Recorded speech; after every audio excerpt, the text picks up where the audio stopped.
تلاشم، همتم در زمینه مسائل شیعه و سنی و این مسائلی که وجود داره در کشور ناظر به این جهته که ما عنوان امت اسلامی رو فراموش نکنیم. من خواهش میکنم آقایون در نمازهای جمعه، در اجتماعات بزرگی که تشکیل میشه، در ارتباط با عناصر برجسته زبده اهل سنت در بخش‌های مختلف، این عنوان امت اسلامی رو تکرار کنید.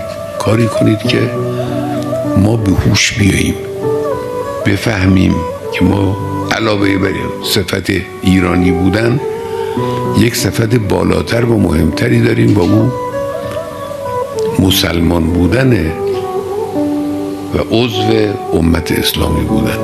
این یک نکته اصلی است.